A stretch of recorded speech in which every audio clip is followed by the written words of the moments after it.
Hi, this is Monica from Run, Eat, Repeat, and today I'm doing my Ask Monican from my hotel room in Santa Monica. I am at the Georgian Hotel here, and it's gorgeous outside, and I have a couple minutes before the Jamba Juice event that I'm going to, and I thought this would be an efficient use of my time.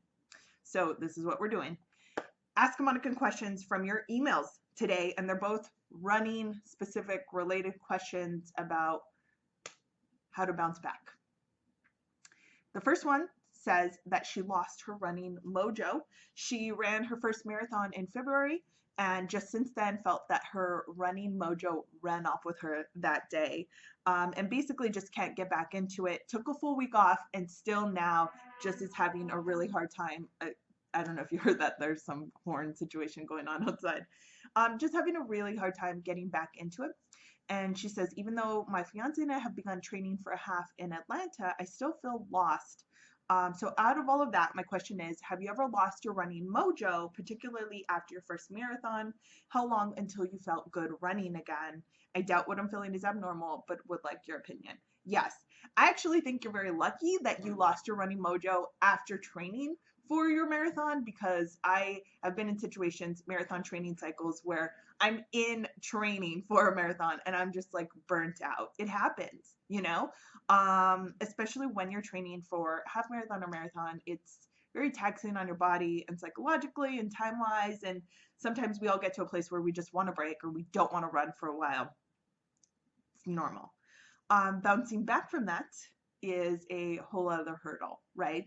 And I think sometimes your body is telling you something by saying, I don't want to run. Or just if it's not fun anymore, don't run. Like I hate the idea of forcing someone to run when it's not fun for them because it should be fun. It's just like any other exercise. Find an exercise that is fun for you and do it. So if you're into body pump, like you mentioned, do body pump for a while until you feel like running again. And it'll come back. Running is awesome. You get addicted to the endorphins. But give yourself a break. If you want to do Zumba, if you want to join a soccer league, anything else, to kind of keep you active so that when you get back into running, you're fit and you're not starting from square one. That is fine. And sometimes physically, it is a good thing just to take that break, give your body a chance to do some other cross training and other exercises, build up some other muscles, make sure that you're more well rounded. It's definitely a good thing. If you just need a little bit of push, if you just think that there's this small hurdle you need to get over, I think setting up fun running dates is always awesome. Making it like a little tradition so that when you and your fiance are training for your half marathon, after it, you go and get coffee at this cool place or, you go get a smoothie somewhere, like making it a little more of a event rather than just like this tedious chore to run. Also, just making sure that you have an awesome running playlist. If you just need a little nudge, sometimes those things help. But if your body is just like super not into it and you're dreading running, I I never say you should dread anything that is supposed to be a hobby, right? So don't stress about it if you're super not into it right now. It'll come back. Keep reading, run it, repeat, and I'll just talk about running and running and running, and then you'll be like, all right, I'll freaking run today. Good luck. But if anyone else is in this situation or has been in the past, how did you get your running mojo back? This has happened to me. I have blog posts too where I've said like I broke up with running, like or I gave it 2 weeks notice. I've just been done. So I've totally been there, and obviously I came back around. And I'm drinking this tragic iced coffee today. Next question. First of all, I love your blog. Awesome. Second, I'm a really salty sweater. I always talk about how like I'm very salty. Like after I sweat a lot, like I'm covered in salt. I just ran my third half marathon and I didn't have a good result. I trained with the running club and had great runs until race day, but on race day I crashed and burned. I overheated on the course, stopped sweating, could not cool down, carried water with me, filled up the bottle 4 times at aid stations. I was concerned about the heat, so I heavily hydrated starting days before the race. I know a lot of times you eat salty things before your race. I was wondering how you regulate that.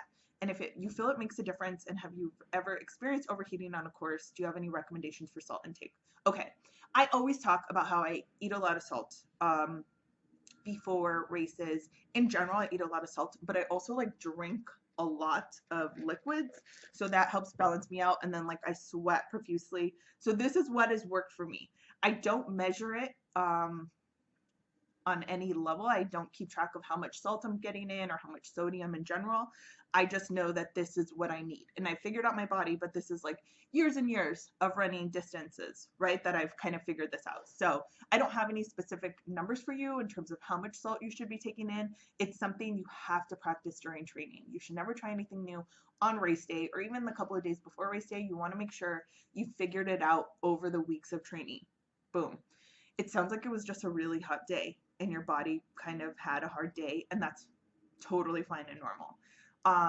For the LA Marathon, this happened recently where there was a lot of people. It's been a very cold winter on the East Coast. Not for me, who was training here in California, but for people training on the East Coast and coming out to LA to run the LA Marathon had a really hard day. A lot of my friends.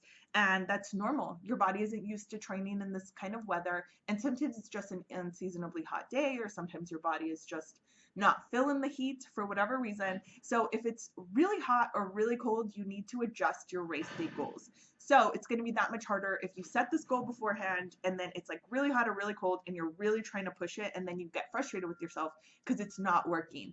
It's okay. Even Coach Castor, before the LA Marathon, highly suggested that all of us kind of rethink our race day goals because we all knew it was going to be really hot. And it was going to get hotter as the day went on. So he suggested that we kind of, if you're going for a certain time, that you kind of add some minutes to that to be realistic when it's really hot. And that's what it is.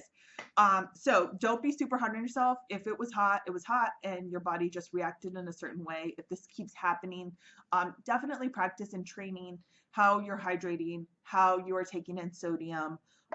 If you feel like you need more, I am a huge fan of the margarita shot blocks because they have extra sodium in them, but that doesn't work for everyone. So you want to practice it in training and then kind of try it, test it out before race day so that you're not on race day with the race day jitters, plus, trying something new that you don't know how your body is going to react. But I think we all have hard races where you just think like, oh, I'm super prepped and I'm very well trained, and then it's just not your day. And so don't freak out. It doesn't mean anything long term. I've had horrible races where I'm just like, oh, this is crappy, or maybe I wasn't ready, or maybe I'm not a good runner, or maybe I'm going to die on my next race. Don't overthink it.